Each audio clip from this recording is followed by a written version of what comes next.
Okay, so it's been 2 days since I posted this video explaining why Songbird will likely see some meteoric gains in the new year.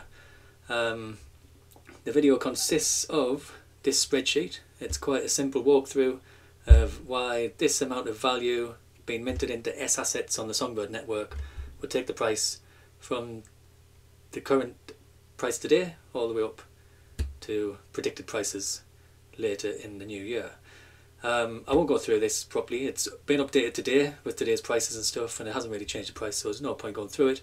But do head back and have a look to put the right context on this video. We had 400 views, so a fair bit of response. About a dozen comments on YouTube, and then over at Twitter.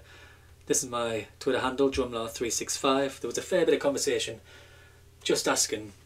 Well, it was very positive, but the main question really was, why would we mint S assets on Songbird if there's no rewards?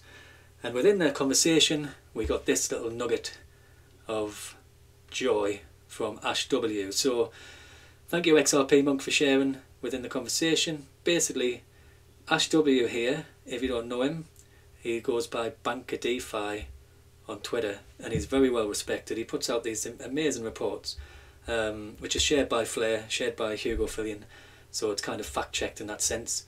Everyone agrees he's putting out some great content, and he's the man here who's explaining that while we're waiting on more information and we don't have a time or a date, Hugo has mentioned that rewards will come for S assets.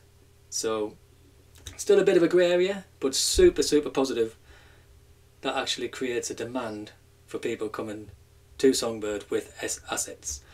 So brilliant news, and really puts some strength behind these numbers and the potential of a meteoric rise in the near future.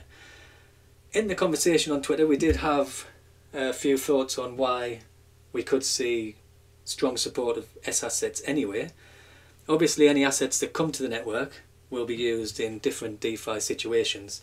The first one being liquidity pools. In liquidity pools, the more participation, the more the rewards are diluted.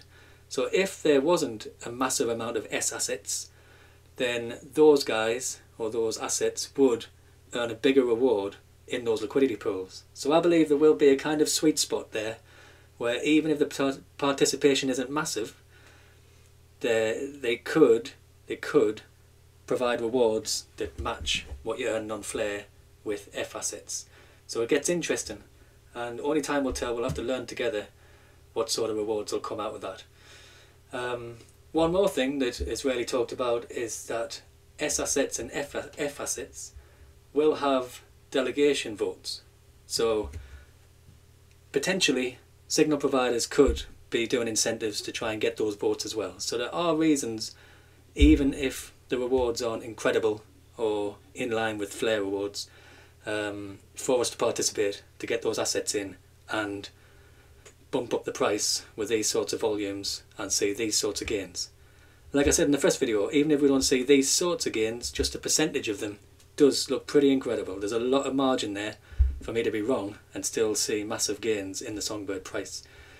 So, nice short video for today. I'll update things as they come through. I hope you've enjoyed this one. If you do, please like, subscribe, share and join in the conversation. Hopefully we can see these meteoric rises in the new year, just a few months' time. Thanks for now.